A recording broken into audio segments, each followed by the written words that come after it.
Welcome back to the 1760 sessions, where we unpack the strategies and systems that actually move the needles for founders.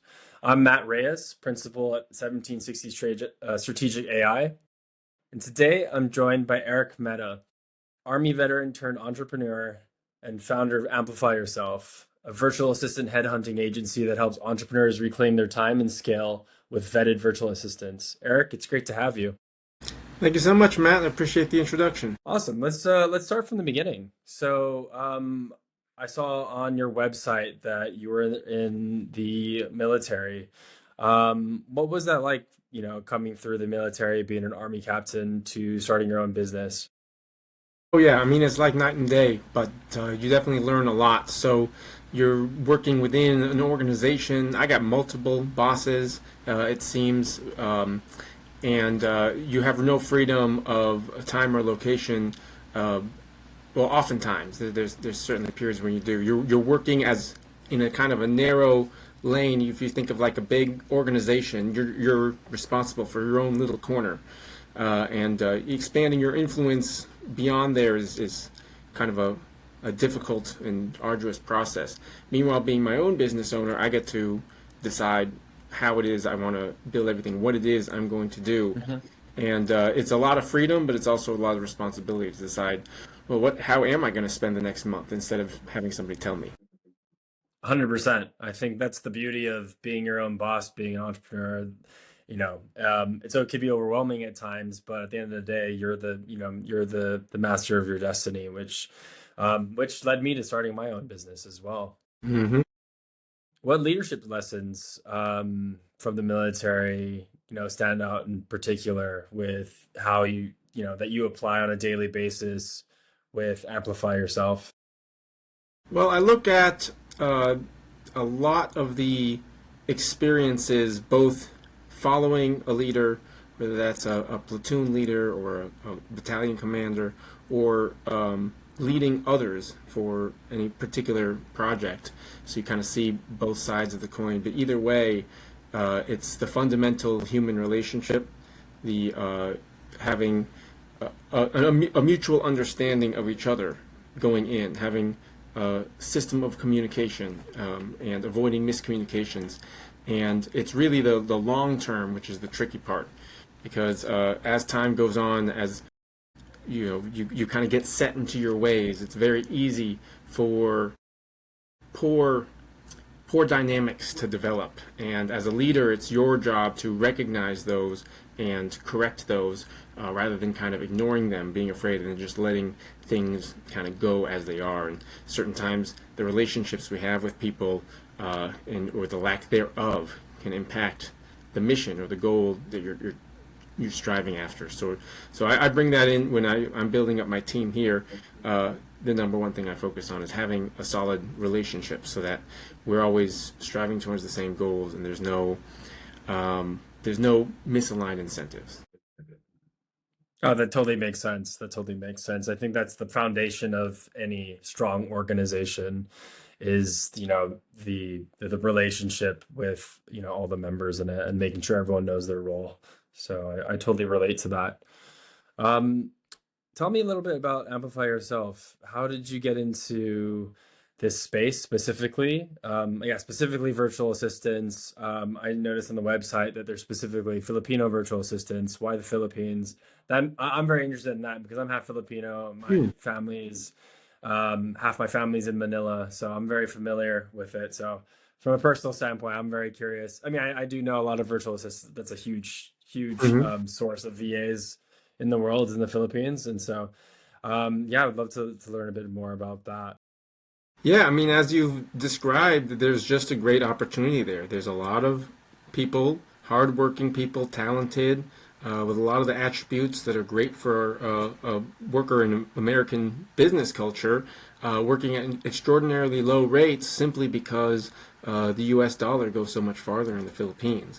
It's just that there's tricky aspects to it, and there's a lot of questions that people really don't necessarily dig into, and instead they just end up kind of hiring locally and not taking advantage of this. So the story how I got into it is I had heard about this actually on a podcast, probably around about 2020 or so, and thought that as far as a business I could run, which I had been looking at for quite some time, a kind of a dreaming entrepreneur for many years as was in the military and whatnot.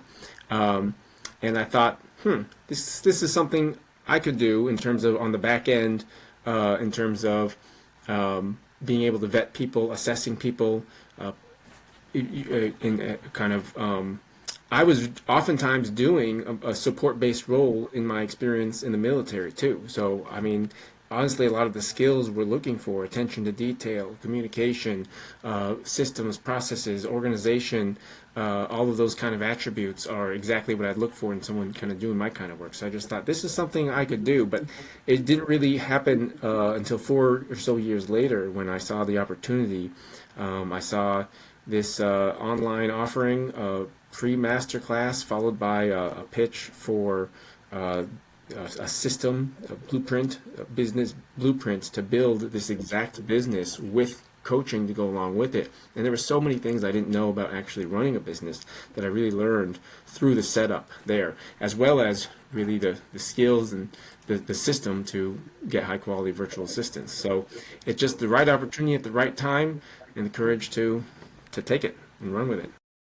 That's amazing. That's amazing. And I guess since you started, how has the journey been as a whole? Have you seen, how long did it really take for you to get up and running, to land your first client, to get a steady stream of clients incoming? How was it like, building that base of VAs in the Philippines and sourcing that? Well, to your second question, fortunately, I don't necessarily build a base of VAs in the Philippines. Well, working as a headhunter rather than an agency, I'm not really in the business of building a team to rent out the time. It's really more of a matchmaking. But as Yep. for setting up the business and generating leads, been definitely an eye-opening experience. Seeing what it looks like on the ground. You can read books about it. You can read books about marketing and books about sales and books about prospecting and all this kind of stuff. But you really just got to get into it to learn. So there's definitely been ups and downs and successes and failures. But that's really what I signed up for, right? I mean, when you're looking to, I think, start your first business, I think it's wise and it's wise to have a growth mindset and a optimistic, ambitious attitude about what you can achieve. But you should be prepared, mentally speaking, that if things don't work out, you're not. It's not the end of the world. It's a journey. 100%. 100%. It happens. Yeah. I could not agree more, especially for new entrepreneurs. You really have to try everything once, fail at least once in some capacity to really learn. It's very, very rare you just hit it off the bat and you're a success overnight. There's always a lot of growing pains when, especially doing something new for the first time. Hmm. Yeah. What does what does the client journey look like? So how do you deliver a 7-day placement? It really all begins with a consultation.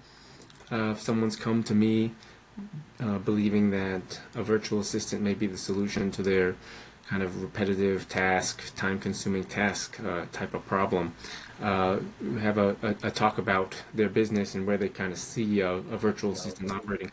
A lot of basic questions about whether or not they've worked with a VA before, if they're familiar with the industry, what kind of things to expect, what to pay, kind of cultural awareness, kind of system setup, and make sure that all makes sense as a solution to their problem that brings them in. And then from there, if it is a good fit, it's really about building out the profile. There's so many different types of VAs out there. There's some people more general who can kind of do everything, but nobody can really do everything, right? And then there's Yeah. people who are more specific and niche down, and they're not going to want to do different type of tasks outside of their zone. And so I just really kind of walk through with the client exactly what this would look like as far as the type of person, the type of role they're going to fill, and how it would set up. If that all sounds like a good fit with the client, it's just a matter of doing some paperwork and starting a search. When we're talking to search for VAs, it's not too dissimilar from looking to hire anywhere else. It's just a specialized search for the quirks of this type of industry, and there's just a lot of elbow grease, a lot of time investment. You just got a lot of paperwork to review, a lot of people to talk to, a lot of communication back and forth. Next thing you know, you just put it through the process, and out the other end, you got a list of people that match, kind of like Tinder, if you will. It's Yeah, a more kind of white glove matching process. Then they get to select who they want to meet, and off to the races. amazing. Um, what types of businesses or entrepreneurs get the most out of working with you? Is there a certain industry, certain type of company? Like, who's your target client? I really can work with a wide range of industries. It's typically going to be smaller businesses, a lot of solopreneurs, maybe companies with less than 10 or 50 employees, because it's really a more kind of economical Yeah. way to scale. And so once you start getting to a certain size, you either have the resources dedicated to get a service to do this kind of work, or you already have a kind of a hiring manager, and you have kind of internal systems oftentimes. Um, Industries, really online businesses, online Yeah. services, anything with a large online component. If they're running a website, any sort of e-commerce, any sort of online marketing, oftentimes social media marketing. Certain industries as well tend to really like VAs. Real estate is a common one. And what happens is, with real estate as an example, is it's such a popular industry that you end up getting an abundance of talented virtual assistants to choose from, and so it makes kind of it's always advantageous when you're searching if there's abundance of competition, because you get to choose the cream of the crop as opposed to scraping the bottom of the barrel, as it were. No, definitely. So, I guess on that topic of real estate, for example, what would a real estate company hire a VA for? What would the type of tasks they'd have their VA be doing? It could be a wide range, but I usually kind of break it down into more of the back of the house admin type of work, invoices, Hmm. work, uh, tracking deadlines, transactions, really following up a lot of communication. Um, and then there's also the more creative roles. Oftentimes, is related to marketing, video editing, generating content, um, email, sending out emails, writing content online. Um, and I've met people that have a general VA that does all that, and so that can be a great way to start too. Really, just because if you think about it, if you're, let's say, a real estate agent doing it all on your own, that's you doing everything. So if you can Yeah. get somebody else who can do everything, as it were, as far as the online components, that can save you to do what you do on the ground, have it focus on those kind of conversations with people, something that you're not going to have your VA do. 100%. I'm curious, with the advent and the rapid rise of AI, and one of the big benefits of AI, and a lot of people starting to implement AI into their business, is to automate a lot of manual processes, automate a lot of work. The type of stuff that a business would have outsourced to a VA. Do you see AI biting into the VA market, or do you see it working harmoniously together? Really, both. I may have a bit of a long-winded answer here, but this is. Oh, I really should have turned that off, huh? Okay, I may have a very long-winded answer here, but I think I do have a lot to say on the matter. Where we're at in AI is rapidly evolving, and this is it's 2025 right here. This is the baby phases. AI has a ton of potential to do a lot of the tasks that VAs do, and a lot of them market themselves as being able to do that. But I have talked to a lot of people very much disappointed. First of all, it's yes, you're doing a computer instead of a human, so you think, oh well, humans are expensive. But to be honest, the compute is very expensive too for a lot of these things. And so when you look at rates in the Philippines, oftentimes the price ranges end up being very similar. Now, the with a computer as well, especially the AIs that are early on, a lot of tasks they're doing it, but it's not quite there. And sometimes 95% correct is not good enough. It's too error prone. And so it leaves you as the user to go through and see what the kind of errors are. And getting that last 5% may or may not be a huge time suck. And you might think, am I really even saving time? And I think about it this way. Let's say an AI tool takes a task that typically takes 2 hours down to 20 minutes if it's good, or maybe maybe it's not so good, it doesn't save that much time. That's still 20 minutes that could be done by a virtual assistant. Take your time down to zero. So I think for a lot of tasks where AI is actually significantly saving time, the VAs should be using AI. I talk to a lot of VAs about their experience with AI Yeah. all the time. It just makes the VA more efficient. Now, once we get to a certain point, especially as AI evolves, where certain tasks are reliably done to 100% to a satisfactory degree without taking a ton of time to review, then yeah, it's going to intrude on, it's like, why do you need the VA at all? And so it is very interesting kind of following it along in the different things that are coming out, because in certain ways it is competitive, but in certain ways I can market it as a plus. Especially people don't want to learn these AI tools, but the VAs do. So you get the AI powered VA, and I think a lot of people are. That I think you nailed it right there. I was gonna say I don't think it. I think they work together. At least right now, I think they work together. If you empower your VAs to manage the AI system, because the AI does not work without human intelligence. You need someone to manage it, to prompt it correctly, to make sure everything's flowing. It making your VAs more efficient and more effective so they can do more. Mhm. I think you nailed it on the head with that. So I think it's an exciting time for the cross section of VAs and AI. I do think that AI is always going to need some component of human oversight, at least to be done properly, ethically, and to the best of its ability. So I think, yeah. Are there instances now where you're, I guess, combining AI, with your VAs, or I guess with clients, and are you packaging AI plus VA solutions, or is it pretty much just match them with the VA and guide them from an AI standpoint? Um, I think it's usually something that comes up in that consultation, whether or not they expect someone to use AI. For example, I was hiring for a photo editor, and they typically you're looking for someone who's familiar with Photoshop, right? Well, they were looking for someone who's familiar with the AI tools, AI image editing software, because they might want to add or remove things from the background and just kind of use, they themselves had a background in Photoshop, but had evolved to using these AI tools, and so they wanted a specialist using those exact tools.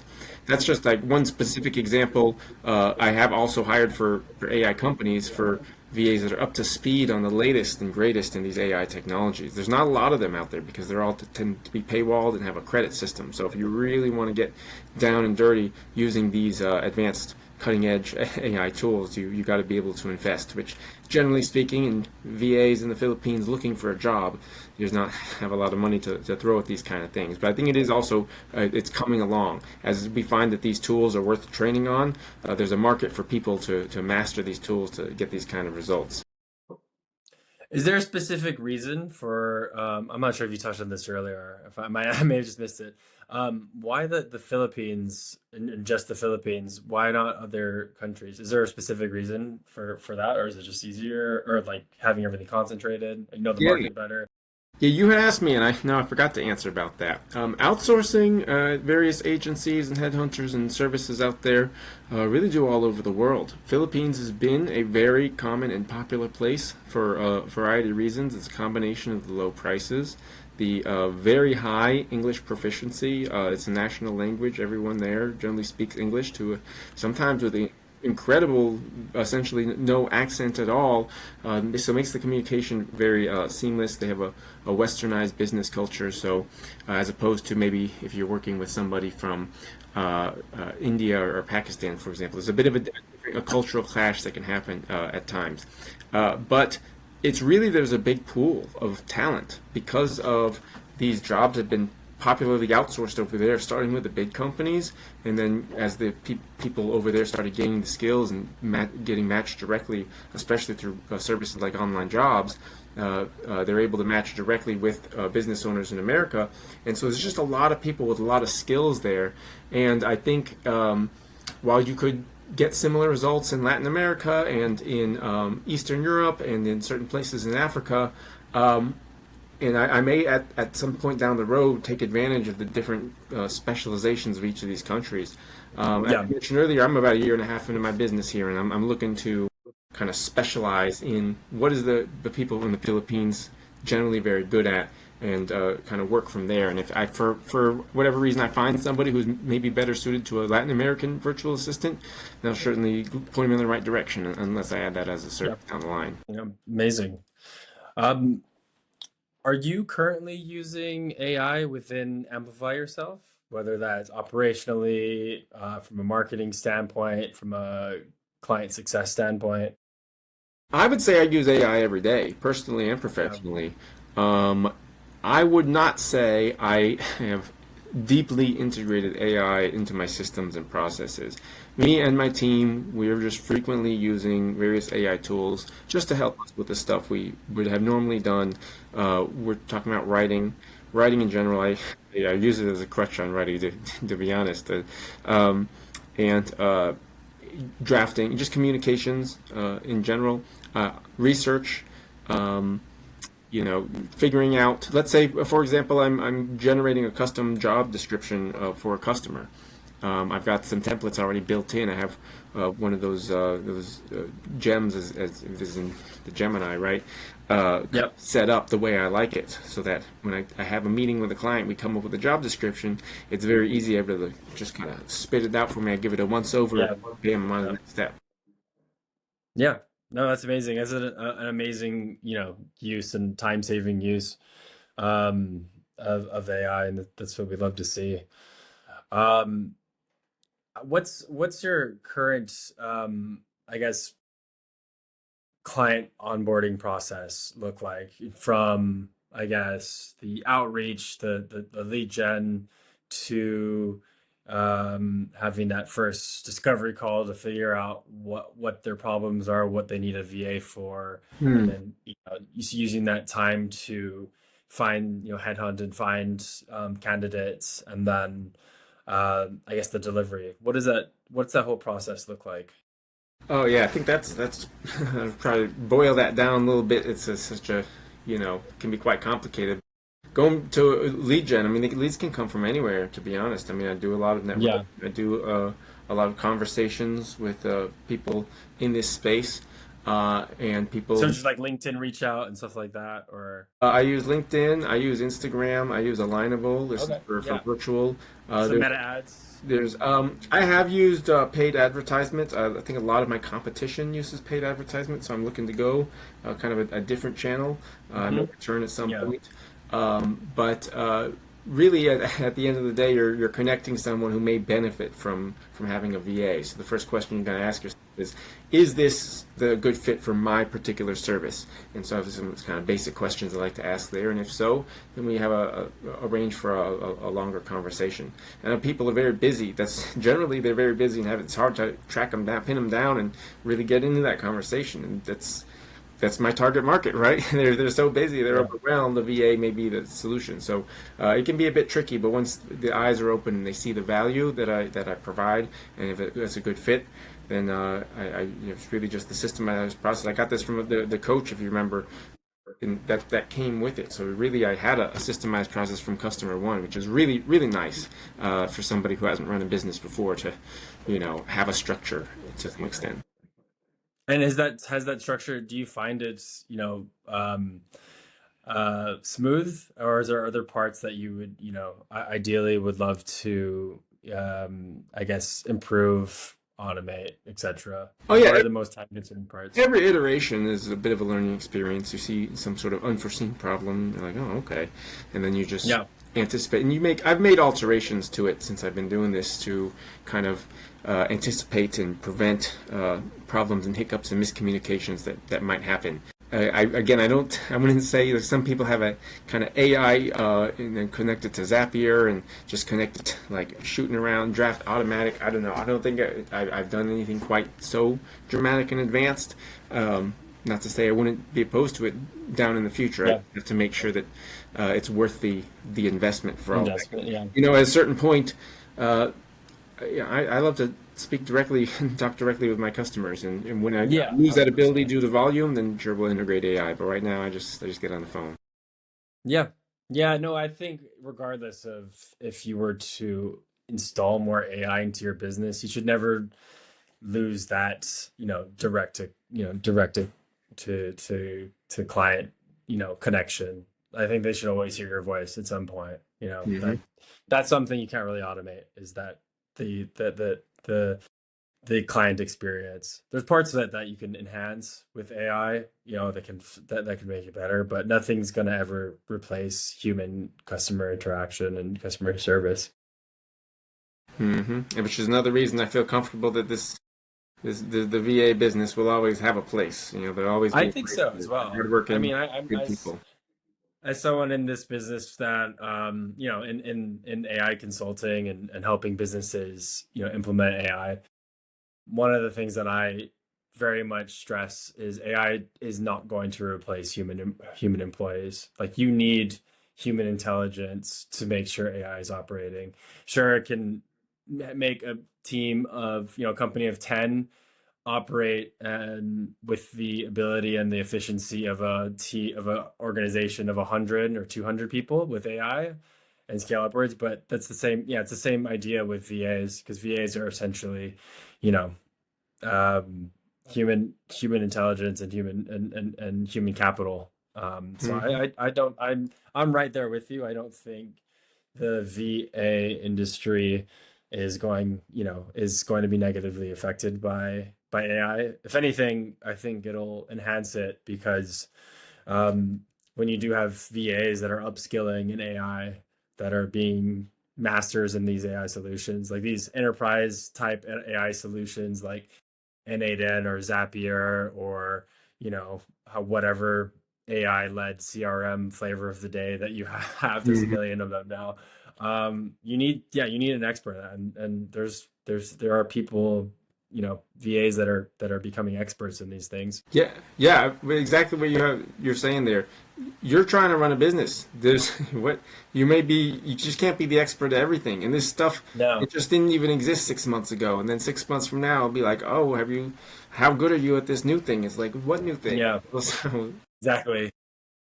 There's thousands and thousands of new AI products coming out every day. So, mhm. being able to sift through all that noise and having someone that, having a dedicated VA that could test everything out, even, Um, I mean, oh, this is really exciting. Really, really fun conversation, Eric. What would do you think, or what is your goal for Amplify Yourself to look like when you're fully optimized, running at its best, fully built out? I know you said you've been doing this for a year and a half. I'm sure you've experienced a lot of growth. What's the end goal, or not the end goal? That's the wrong word, but like, what's the optimized vision for Amplify Yourself? Yeah, that's a great question. I think when I started out on my journey, the real goal ultimately has been to build a scalable business that I can own, not work in, which kind of goes with the theme of VAs, which oftentimes are a solution to getting there.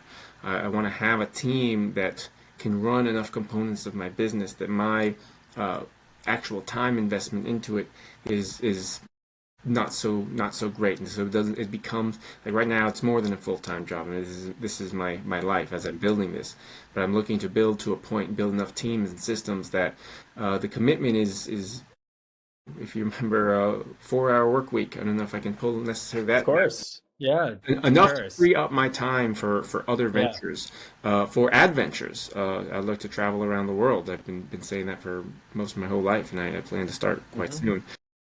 But yeah, I think the goal really is to uh, live the life of a business owner that I'm hoping to also provide to my clients, if that makes sense. It's amazing. Yeah. No, I love that. I love that. Um, so we're coming up on time, I believe. So we're just almost at 30 minutes. I have a couple more questions. Um, one leadership decision that you would repeat, and one that you would change. Hmm. Okay. Well, um, getting an executive assistant as my first hire, and taking off and choosing somebody who's just very fast and very smart and it's just really kind of transformed my life. So it's really down to who you choose for the most part. There's the the relationship and the training and the building, but you really can't if you get somebody amazing on your team. It just really makes things really easy. Um, so leadership, decision I would change. You know, I would say, I guess that would be something more internal. Now that I don't report necessarily to anyone aside from my clients, as it were. Going back to the being in the army, no matter how high you go up in the ranks, there's always another boss above you and a boss above them and whatnot. And so, kind of being at the top of my own hierarchy here as a business owner, I find myself sometimes overwhelmed with the freedom of choice of what to do. I end up start going down rabbit holes and researching and reading and not actually kind of taking action sometimes, and it doesn't put me in a good kind of mental space to be kind of frozen in anxiety like that. Uh, I guess there's been times where I feel like I sat on something for too long, a good opportunity kind of passed me by, uh, but you know, I don't know if I answered that question too well. No, you did. That was great. Yeah, I think that's a very common pitfall. I relate to that a lot. As starting my own business and figuring out, exactly. I think d decision anxiety, or what's that is that a word or a phrase? Just Analysis like the inability. paralysis. Analysis paralysis. Yeah. That's what I'm trying to get at. Analysis paralysis. Just like, It's hard to avoid though, really, because there is so much to learn in this realm, and you come to a crossroads and you realize there's a lot of different options, and each of them is quite complicated, and really just exactly. There's so many options, and it's kind of overwhelming the amount of different options you can take, and there's not one direct path to your end goal. You can take a million different paths, and figuring out which is the right path for you, which one should I do. I could totally relate to that. hmm Um, awesome. Well, thank you so much, Eric. Is there anything else you want to say or plug before we sign off?